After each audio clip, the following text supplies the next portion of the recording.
This is the Wimius P62 1080p projector. I'll be taking you through all the settings, the video quality, the gaming performance, and why you should or shouldn't pick up this projector. Let's get into it.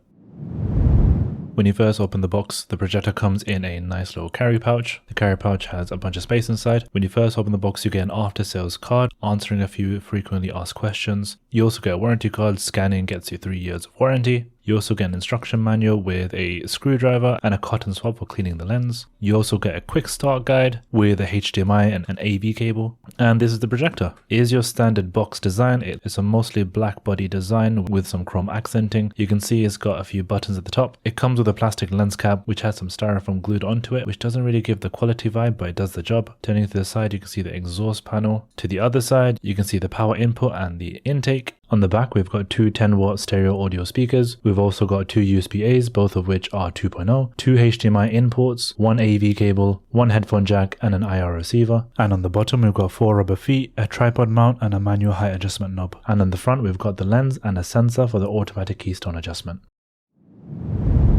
Diving into the main user interface, you've got the HDMIs on the left hand side and the AV port. This you could use to switch between the different input modes. In the middle section, you've got iOS Cast and Miracast. I've given these a go, haven't had too much luck with Miracast on my Android phone, but it seems to be working for other people within reviews, so I'll give that. On the bottom section, you've got film, music, photos, and Office Suite. From what I've tested so far, these only work when you have a USB device plugged into your projector. So for example, if you had a USB with a couple of films or movies on it, you can plug that in and you can go straight into those films from that section. Diving into the settings, we've got network settings, Bluetooth settings, projector settings, system update, other settings, and the about section. Wi-Fi is, as you'd expect, Wi-Fi on and off, and this projector does support Wi-Fi 6. Bluetooth settings, exactly as you'd expect. You can connect to Bluetooth devices such as audio speakers or headphones. I've tried it with my headphone and it has been very good. Under the projector settings, you've got projector mode where you can flip between front desktop, ceiling rear, and ceiling front. You've also got automatic keystone correction. I've got that disabled at the moment. That feature enables your projector to automatically adjust the keystone when it detects movement. Manual keystone correction, I use that for the most part because I've got my projector sat at the back of my room. Automatic and manual focus, I've got automatic focus disabled at the moment. Enabling this will make it so that the projector automatically adjusts its focus when it detects movement. Manual focus is what I use for the most part because I like to get my focus dialed in. Digital zoom allows you to zoom in and out of the picture. It goes from 100% all the way down to 65% and back. The reason why my projection is going a bit slanted is because I've just got the projector off to the side a little bit. Correction settings has trapezoidal correction reset, auto keystone correction at power on autofocus. Trapezoidal correction reset resets the horizontal and vertical keystone, which is a setting you'd use to straighten the image when the projector is propped off angle. Auto keystone correction at power on, when enabled, makes it so that the projector will automatically adjust the keystone when it turns on. Power on autofocus is the same thing as the previous setting except for focus. When you turn on your projector, it will automatically adjust its focus. A few other settings we have are input source options. Cycling through gives you the option of HDMI 1, HDMI 2, and AV. We've also got power on options, which can be set to direct or standby. For the input source options, if you set it to off, it will automatically go to the main menu that you saw a few screens ago. If you set it to a HDMI 1, 2, or AV, it will automatically go straight into the input options as soon as you turn on the projector. We've also got language settings, got schedule shutdown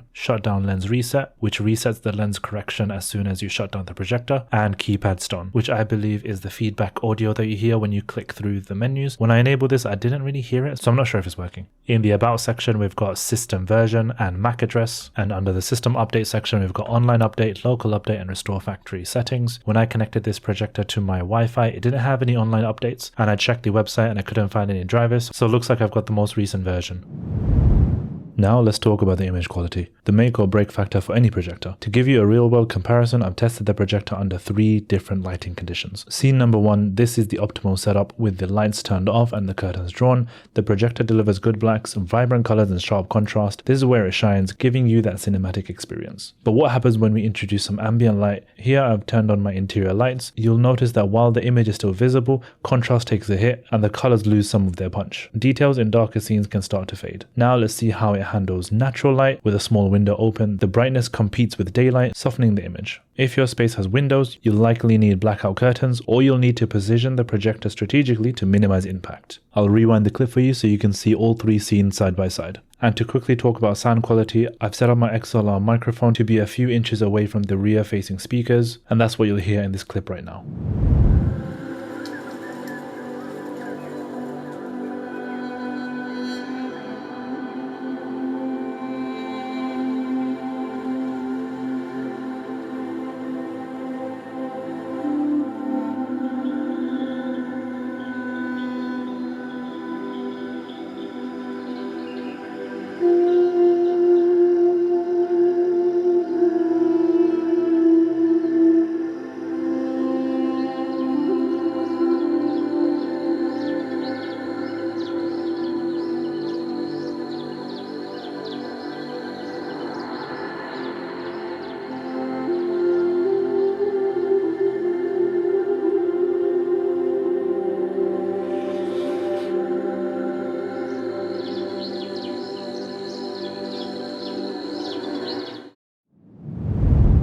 Now let's talk about gaming performance, because the projector isn't just for movies, it's also a way to enjoy your favorite games. This projector comes with 2 HDMI ports, which means you can easily connect a streaming stick for entertainment and a games console. But that's where this maxes out. You won't be able to plug in more than 2 input devices at a time. If you're someone who juggles between multiple gaming systems, you'll find yourself swapping cables more often than not. 2 HDMIs is quite common for most projectors, so I don't see this as a massive deal breaker for this one. Now here's where this projector falls short: input latency.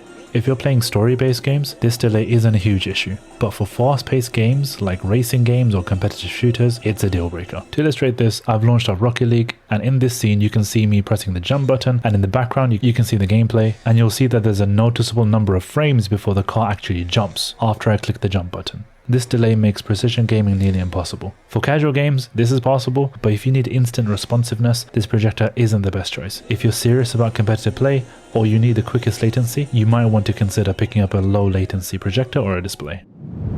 One thing we can't ignore when reviewing a projector is fan noise. It's easy to overlook, but if it's too loud, it can break immersion, especially during quieter scenes. So let's take a look at the numbers. Holding my phone a couple of inches away from the projector, we get readings of around 50 decibels. Noticeable, but not too overwhelming. But move the mic directly next to the exhaust fan, we hit around 70 decibels. That's a big jump, and it's definitely something that you'll hear in a silent room. In most viewing conditions, this projector's fan is going to be audible to most people, but the good news is once you play some audio, whether that's from the projector speakers or a Bluetooth setup, the fan noise blends into the background. During a movie or a game, you'll barely notice it unless you're in a quiet scene. So while the fan noise is there, for most people, it won't be a deal breaker. Just something to be aware of if you prefer a completely silent environment. So to wrap things up, what do I think of the Wimius P62? Honestly, for the price, it's a pretty decent option. It usually retails for around £180, but I've seen it go for as low as £150 on Amazon, which makes it a very solid entry if you're getting into projectors. The image quality is better than you'd expect at this range, and having 2 HDMI ports is super convenient if you're juggling from a streaming stick to a console or a laptop. For movies and general streaming, it handles things well. That said, it's not without its downsides. If you're into gaming, the input lag is definitely noticeable. It's not the best for fast-paced titles, and yeah, the fan noise is on the louder side, so it's something to keep in mind during quiet scenes. So overall, if you're after a budget-friendly projector for casual use, movie nights, the odd bit of streaming, maybe even for a spare room, this could be a great fit. But if you're a gamer or really sensitive to background noise, you might want to look at a more premium option. If you found this review helpful, give it a like, it really helps out the channel. And drop a comment below if you're considering this projector or if you've got any questions. Thanks for watching, and I'll see you guys in the next one.